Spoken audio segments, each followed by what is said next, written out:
Next on the news, President Biden pledging help as he tours the devastation in Florida. We'll have a report from the national correspondent for the Tablet and Crux, John Lavenberg. And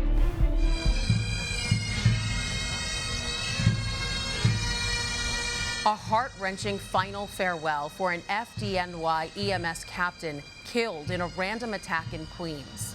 Also, for those that you are assisting, for those who are accused, you have to have compassion for both sides. She's on a new mission. We speak with retired NYPD Detective Elizabeth Harris about her new role as Victim Assistance Coordinator in the Diocese of Brooklyn. Plus, a sickening sight, a man arrested in connection with vandalism at a parish in Queens. I'm Christine Persichetti. Current News starts right now.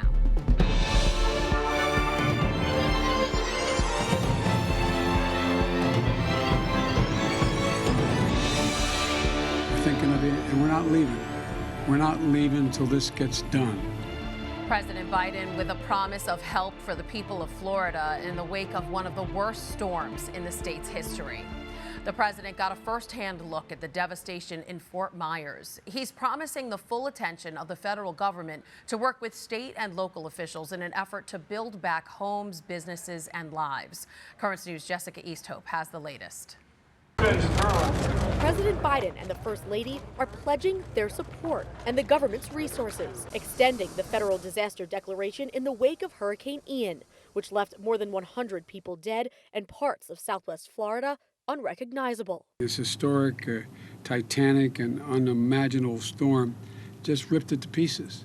You got to start from scratch. On Wednesday, after touching down in Fort Myers, the president got an operation briefing from federal, state, and local officials on the response and recovery efforts. Teams have rescued nearly 4,000 people. On the basis of the crisis we face, we're the only nation that comes out of it better than we went into it. The president and First Lady met with small business owners and residents impacted by the hurricane.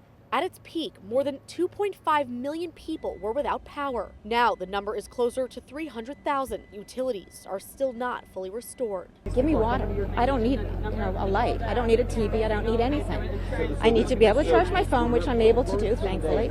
But I need water. The president's visit put him face to face with a prominent Republican critic, Governor Ron DeSantis. Despite the looming midterm elections, the two put politics aside and focused on storm recovery. We have one job, and only one job, and that's to make sure the people of Florida get everything that they need to fully, thoroughly recover. President Biden has pledged the federal government will pay 100% of the cleanup cost in the counties hardest hit for at least the next 60 days. Jessica Easthope, Currents News. For the first time since the hurricane hit, we are getting an in-depth look at the devastation on Sanibel Island, a haven essentially swept away. With special passes, residents of the barrier island are finally able to return home, or to what remains of it. But the roads are still washed out and the 3-mile causeway connecting the mainland broken apart. No one knows how long it will take to repair. Right over the causeway from Sanibel Island is Fort Myers. That's where national correspondent for the Tablet and Crux, John Lavenberg, is. Hi, John. Hi, Christine. So, John, we know you visited a few devastated homes and spoke with survivors. We'll get there in just a minute. But first, the big story of the day is the president. What are people saying about his visit? You know, Christine, I've spoken to different people today about the president being here and got a few different responses, some in favor of the visit and some really indifferent about it. Some people have said that they're focused on their own recovery efforts, though they see the president's visit as important to show a united front and show that the government supports the people that just went through Hurricane Ian. On the other hand, other people reminded me that a lot of people down here still don't even have electricity, internet, things like that, so they had no idea the president was coming. And when I told them that they were, their first reaction was, well, what is he going to do for us? It's one thing to show your face, but what we really want is money, action, things to help us get through this. Yeah, and Governor DeSantis has asked for federal aid, but is that enough? You know, what do Florida residents want to see accomplished? You know, when it comes to things Florida residents want to see, money is a big one. Money, ways to help them rebuild, supplies, different things. We talked yesterday about the things Catholic Charities is doing, getting people water, ice, blankets, tarps, different things. So it's those sort of things that people really need right now. from now until the next month or so, they need those immediate resources to really help them just get back on their feet, anything that can help them patch their homes together so they have a place to live and stay, shelters, so they can assess and figure out what their actual next steps for the long term are going to be. Yeah, you had a chance to meet with some of the residents of Fort Myers who lost everything. That's where you are now. Tell us what's going on. That's right, Christine. Right now I'm at the home of Luis and Elizabeth Reyes. Luis, he works for Catholic Charities Diocese of Venice on their disaster relief team. But of course, over the past week or so since the hurricane, he's been handling his own disaster relief at his home. So you can see behind me, he's in the middle right now of tearing up floors, tearing down the sheetrock of the walls, because they're basically going to have to redo the inside of the home and start to rebuild. As you can see behind me right here, the St. Francis of Assisi statue on their front yard was one of the few things that actually survived the storm. Other than that, they've pulled out a lot of things from inside, personal belongings, pictures, blankets, mementos that survived. And then in the yard also, they lost a bird feeder, tons of trees. They describe this as an oasis. Their home here have come down. So they're just in the beginning stages of sweeping up the yard, getting inside the home and seeing what they're actually going to be able to do. Yeah, I love those stories about those statues that don't get hit by the storms. I see somebody behind you cleaning up. So what are they saying about the cleanup that lies ahead of them? You know, how do they plan to rebuild? It's going to be tough. You know, they've been here over 20 years, so they've been through this before, but they also don't have flood insurance. They don't have insurance to cover the damage here. And Luis told me, you know, it's his own two hands and his wife's own two hands that are going to fix this house, and they're going to stay here, and they plan to stay here forever because, you know, this is their heritage. They see this as their legacy, leaving this home, this property to their family. And he talked about how, you know, Hurricane Andrew, when they've been here so long, after every one of these storms, he rebuilds just a little on the property to try and mitigate the damage from the next hurricane. This one, of course, 3 inches got inside the house, as I said, tearing up walls and floors. But with his own two hands, you know, they're committed, they have been, and they're going to continue to rebuild on their own and make this house everything it was to them once, and it will continue to be. Wow, that is amazing, and we are praying for them and everyone else down there. John Lavenberg, national correspondent for the Tablet and Crux, thanks for keeping us covered. Thank you, Christine. The Diocese of Brooklyn has set up a fund to help the survivors of Hurricane Ian, and contributions will not only go to Florida, but other parts of the United States, Puerto Rico, and the Dominican Republic. All they're asking is for New Yorkers to give what they can. Just make a check payable to the Compostela Fund of the Archdiocese of Brooklyn and mail it to Diocesan Finance Office, 310 Prospect Park West, Brooklyn, New York, 11215. It was an emotional final goodbye for the FDNY EMS Captain killed in a random attack in Queens. Family and friends of Alison Russo-Elling sharing cherished memories of her at her funeral on Long Island on Wednesday.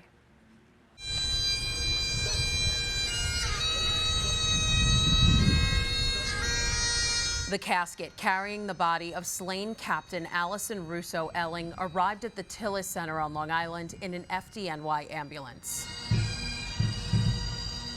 The dreary weather befitting this somber day as hundreds of firefighters lined up for a final farewell to the 25-year veteran of the department who was stabbed to death last week in a random attack while on her lunch break in Astoria. No parent should ever have to bury their child. Alison's brother unable to hold back tears, while her father talked about stumbling across the horrific surveillance video that showed his daughter's murder. I couldn't hear her cry out, "Mom, Dad, help!" No, only God knows the horrific look on her face as he stabbed her to death. But Alison's daughter asked everyone not to think about the suspect. Any hate in your heart created from this sudden calamity, I need you to remove that. I need you to replace it with love. Amazing grace. Full of love is how everyone here remembered Alison. They say she was tough, fearless, and the mother hen of her station. The acting fire commissioner says Alison answered some 25,000 911 calls over the course of her career and posthumously promoted her to the rank of captain. FDNY chaplain Monsignor Jamie Gigantiello tried to comfort the grieving. Always remember her as loving you, and also know that you will see her again. Mayor Eric Adams also spoke at the memorial service and said Alison Russo-Elling is the 1,158th FDNY member to die in the line of duty. A man has been arrested in connection with a case of church vandalism at a parish in Queens, and part of it was caught on camera. It happened Monday at St. Mary's Nativity St. Anne Parish in Flushing. Police say Gia Wang of Texas crashed his SUV into a sign in front of the church.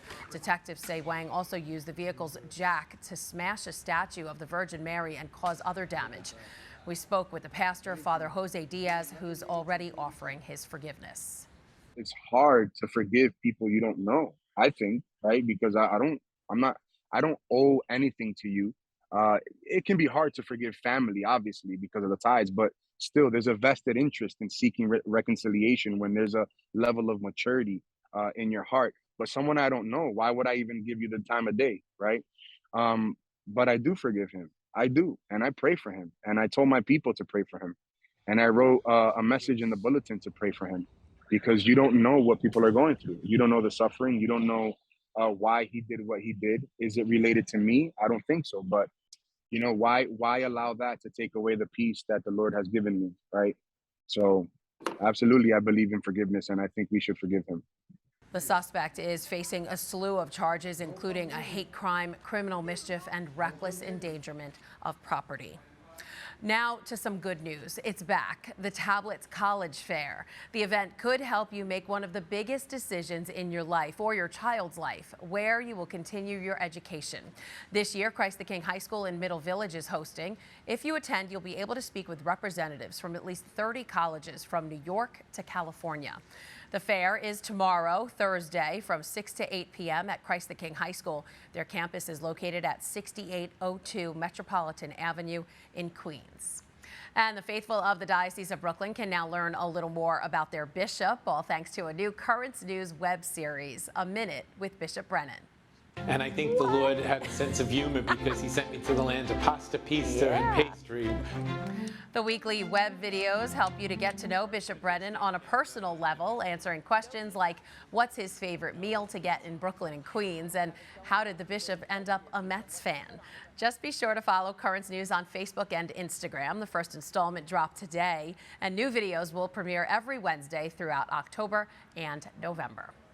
There's a lot more news headed your way. She is a retired NYPD detective. Now she's the new Victim Assistance Coordinator in the Diocese of Brooklyn. We'll speak with Elizabeth Harris about the plans for her new job.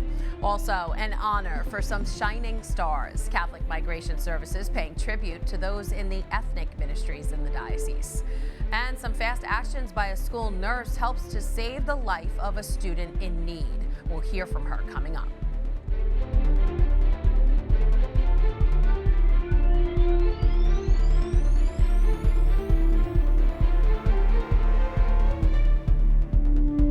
There are now some big changes to the Tablet website.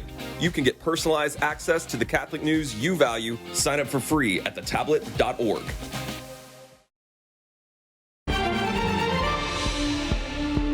The Diocese of Brooklyn has a new Victim Assistance Coordinator, a vital role in the Office of Protection of Children and Young People. And the new employee comes with a wealth of experience. Elizabeth Harris is a retired NYPD detective. She joins us now. Hi, Elizabeth. Thanks so much for being here. Hi, thank you. Nice to meet you. Very nice to meet you. So you spent 21 years in the New York City Police Department, much of that time working in the Manhattan Child Abuse Squad. So tell us, how will that experience help you with this job?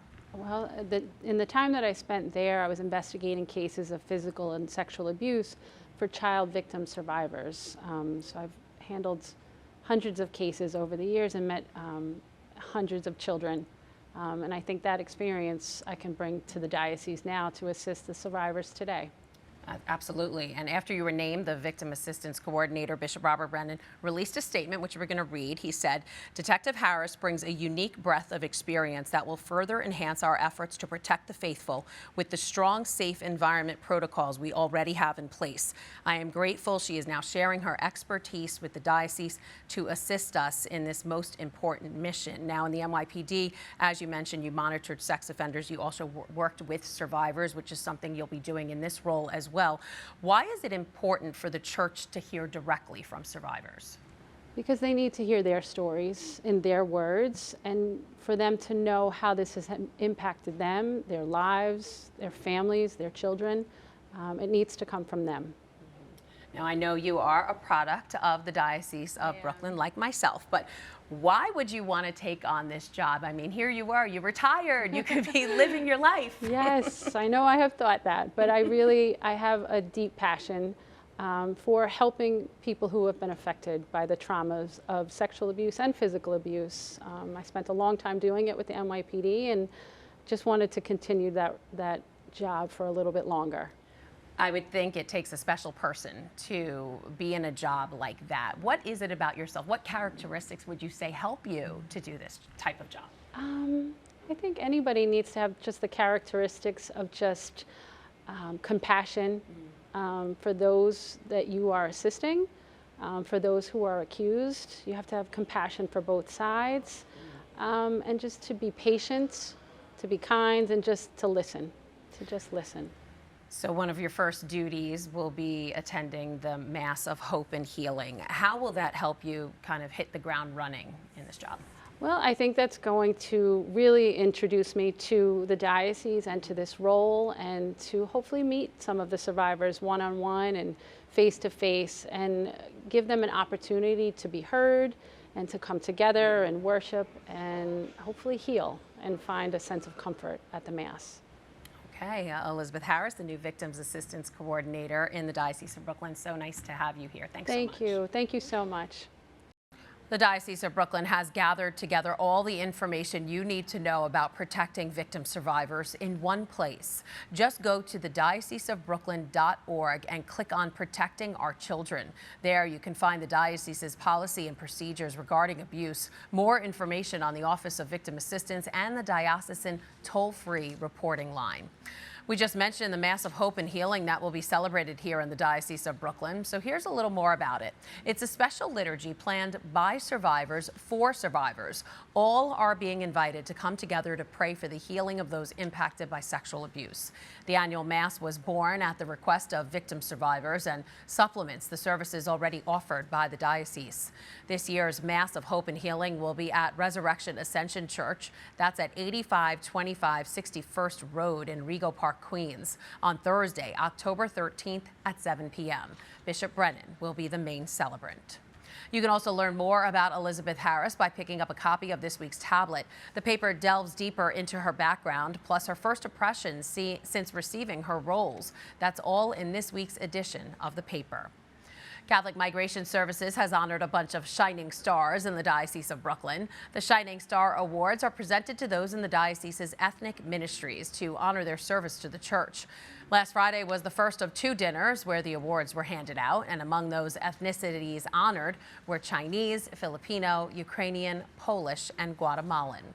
This week's tablet newspaper tells you even more of the amazing accomplishments of this year's Shining Star Award winners. Plus, you can read what Bishop Brennan had to say to the honorees.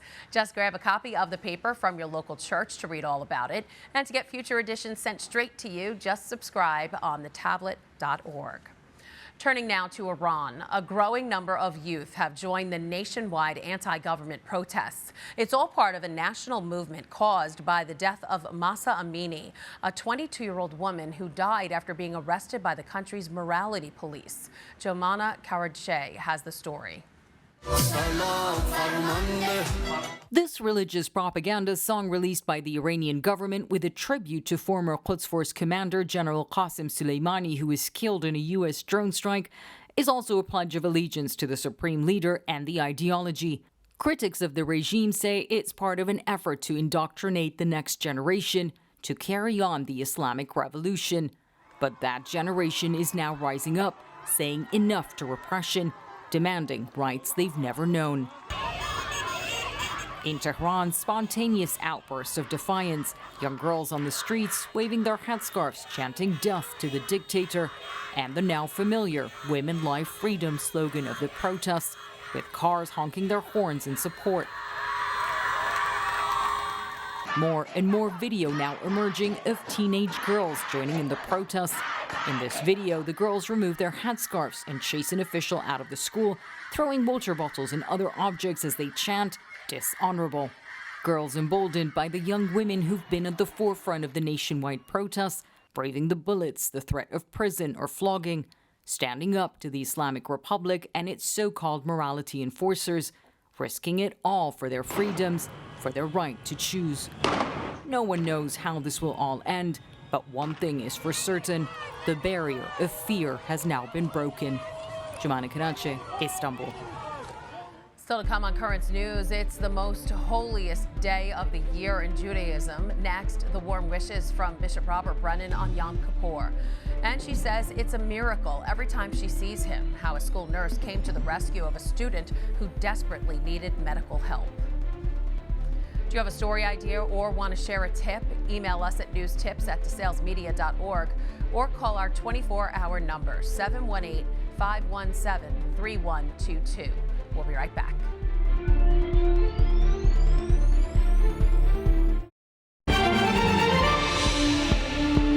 Tuesday through Wednesday night marked the holiest day of the year for Jewish people. Yom Kippur, also known as the Day of Atonement, is a chance to wipe clean any wrongs committed over the past year.